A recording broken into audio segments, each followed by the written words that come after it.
বাংলাদেশে সাম্প্রতিক আবহাওয়াগত পরিস্থিতি জনজীবনে গভীর প্রভাব ফেলেছে। তীব্র তাপদাহে নাজেহাল মানুষ যখন স্বস্তির আশায় তাকিয়ে ঠিক তখনই বঙ্গোপসাগরে সৃষ্ট হতে যাওয়া সম্ভাব্য ঘূর্ণিঝড় শক্তি এক নতুন উদ্বেগের নাম হয়ে উঠেছে। আবহাওয়াবিদদের মতে মে মাসের তৃতীয় সপ্তাহে এই ঘূর্ণিঝড় আঘাত হানতে পারে, যার সম্ভাব্য নাম দেওয়া হয়েছে শ্রীলঙ্কার প্রস্তাবিত নাম শক্তি।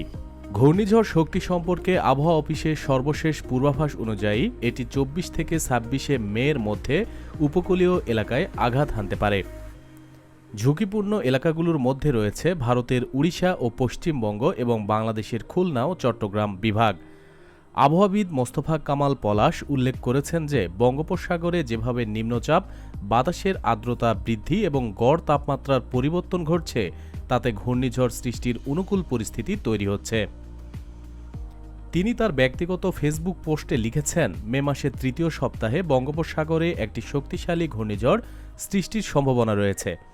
আবহাওয়ার এই পূর্বাভাস সাধারণ মানুষের মধ্যে আতঙ্ক সৃষ্টি করলেও সচেতনতা এবং প্রস্তুতির মাধ্যমে ক্ষয়ক্ষতি কমানো সম্ভব। সূত্রে জানা গেছে 23 থেকে 28 মের মধ্যে বঙ্গোপসাগরে ঘূর্ণিঝড় তৈরির সম্ভাবনা প্রবল। সেই সঙ্গে বাংলাদেশের চট্টগ্রাম উপকূলে এটি আছড়ে পড়তে পারে বলেও আশঙ্কা করা হচ্ছে। প্রিয় দর্শক, আবহাওয়া সম্পর্কিত যে কোনো তথ্য সবার আগে পেতে আমাদের চ্যানেলটি সাবস্ক্রাইব করুন। ধন্যবাদ।